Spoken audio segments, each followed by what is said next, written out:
நமசிவாயம் வாழ்க, நாதன்தாள் வாழ்க. அனைவருக்கும் மயிலாடுதுறை ஜோதிடர் விஷால் விவர்தனின் இனிய வணக்கம். வாழ்க வளமுடன். 2025ஆம் ஆண்டு மீன ராசிக்காரர்களுக்கு எப்படி இருக்கும் சார்? 2025 3 முக்கியமான பயிற்சிகள் நிகழ்துங்க. சனி பயிற்சி, குரு பயிற்சி, ராகுகேது பயிற்சி. இதில் சனி பயிற்சி மார்ச் 29 நிகழக்கூடிய இந்த சனி பயிற்சி விரய சனியாக, அதாவது கடுமையான விரயங்கள், நிறைய செலவினங்கள் கொடுத்தவர் இப்போ முழுக்க முழுக்க செலவினங்களை குறைச்சிடுவார். அதே நேரத்தில் ராசியில் ஜென்ம சனியாக அமர்வார். அப்போ இந்த நேரத்தில் என்ன பண்ணுவார்? வேலையில் கொஞ்சம் அதிகப்படியான பலுவை கொடுக்கக்கூடிய தன்மைகளை ஏற்படுத்துவார்.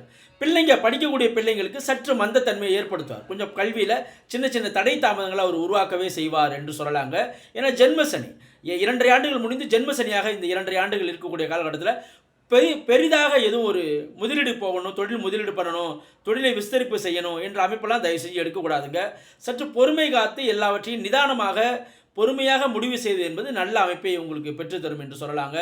ராசிக்கு இதுவரைக்கும் 3ஆம் இடத்துல வந்த குரு பகவான் ராசிக்கு 4ஆம் இடம் என்று சொல்லக்கூடிய சுகஸ்தானம், வீடு, வண்டி, வாகனம் இது போன்ற இடங்களில் அவர் அமர்வது என்பது நல்ல மாற்றங்கள் தான்.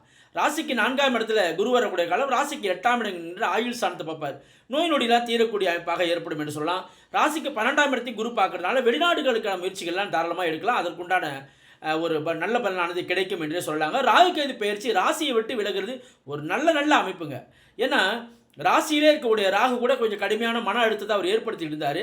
அது இப்போ முழுமையாக விலகுவது என்பது மீனராசிக்காரர்களுக்கு சற்று சாதகத்தன்மையை தரும் என்று உறுதியாக சொல்லலாங்க. நன்றி, வணக்கம், வாழ்க வளமுடன்.